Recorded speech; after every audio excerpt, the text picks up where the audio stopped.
Hello दोस्तों, मेरा नाम Rohit Garg, working as an artist, health and wellness coach. तो दोस्तों, आज की जो वीडियो है ना वो थोड़ी सी हटके है, क्योंकि आज हम बात करेंगे कि असफलता हमें क्या सिखाती है। तो मैंने कुछ पॉइंट्स नोट किए हुए हैं, उसके बारे में मैं एक एक करके बात करूंगा। सबसे पहले, असफलता हमें सिखाती है कि ये महज एक शब्द नहीं है। असफल होना महज एक शब्द नहीं है, मगर यह अपने साथ लेकर आती है ढेर सारा दर्द और बहुत सी चिंताएं और बहुत सी असहनीय तनाव और गहरी आशंकाएं और इतना कुछ कि लोग इस शब्द से बचने के लिए हर रात प्रार्थना करते हैं कि हे प्रभु, मैं असफल ना हूं। और मगर सच्चाई यह है कि असफलता में जीतना हम बचना चाहते हैं, असफलता उतनी ज्यादा हमारे पास आती है। क्यों? क्योंकि असफलता का पहला पड़ाव है। जिस प्रकार कोई व्यक्ति ये चाहे कि मैंने सीड नहीं बोना और मुझे फसल मिल जाए, ऐसा तो हो नहीं सकता। असफलता के बाद ही हमें एक्सपीरियंस होता है, और उस एक्सपीरियंस के साथ जब हम लगातार मेहनत करते हैं तभी हम सफल होते हैं, है ना। तो आप जिंदगी में अगर असफल हो रहे हैं तो आप ब्लेस्ड है। सोच के देखिए, अगर हर चीज कंफर्टेबल हो जाए, हर चीज बड़ी स्मूथली वैसे चलने लग जाए जैसे हम चाहते हैं, तो क्या हम ग्रो करेंगे? नहीं करेंगे। अगर आप सोच के देखिए, अगर किसी को बारिश ने तंग किया तभी तो छाता बना ना। किसी को टाइम का चैलेंज आया तभी तो व्हीकल बने। किसी को गर्मी ने तंग किया तभी तो उसने एयर कंडीशनिंग के बारे में सोचा। किसी को हेल्थ ने तंग किया तभी तो मेडिसिन आई।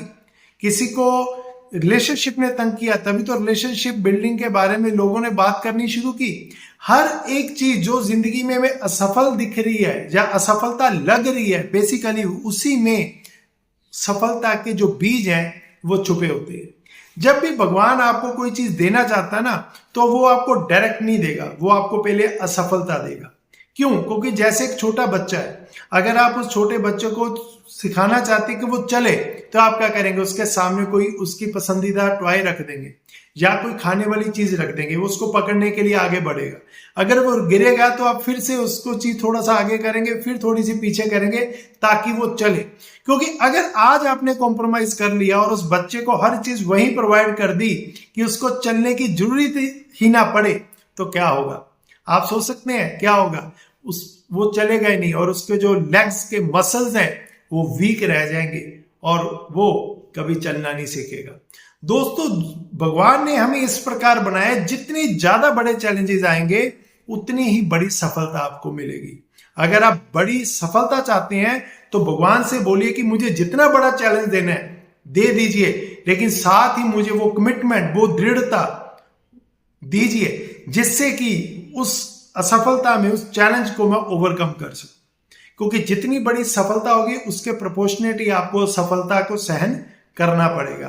और अगर कुछ लोग कहते हैं कि भगवान हमें असफलता से बचाइए, तो डायरेक्टली वो इनडायरेक्टली भगवान को ये मैसेज दे रहे हैं कि हमें ज्यादा की जरूरत नहीं है, जहां है वहां कंफर्टेबल है, आप हमें कुछ मत दीजिए। तो अगर आप असफल हो रहे हैं तो भगवान का धन्यवाद कीजिए, लेकिन हर रोज उनसे प्रार्थना कीजिए कि जितना मर्जी बड़ा चैलेंज दे दो प्रभु, लेकिन मुझे वो ताकत दीजिए ताकि जब वो असफलता आए, जब वो चैलेंज आए, जब वो परिस्थितियां बने जिसमें मेरा मन करे मैं छोड़ दूं, उस वक्त मैं लगा रहूं, उस वक्त मैं काम करता रहूं। जब लोग कह रहे होंगे कि आपसे नहीं होगा, तब भी मैं करता रहूं। जब परिवार कह रहा होगा आपसे नहीं होगा, तब भी मैं करता रहूं। जब मेरा मन खुद कह दे कि छोड़ दो, तो भगवान मुझे इतनी शक्ति देना कि मैं मन को ओवरकम करते हुए फिर भी लगा रहूं। क्योंकि भगवान कभी किसी की मेहनत नहीं रखते। जब अगर आप सच्चे मन से सफलता के लिए मेहनत कर रहे हैं और दृढ़ता के साथ लगे हुए हैं, तो आपको वो असफलता रोकने के लिए नहीं, आपको आगे बढ़ाने के लिए आएगी। तो आज के बाद असफलता से प्रेम कीजिए, क्योंकि वही सफलता की नींव है। तो मिलते हैं हम नेक्स्ट वीडियो में। Thank you very much.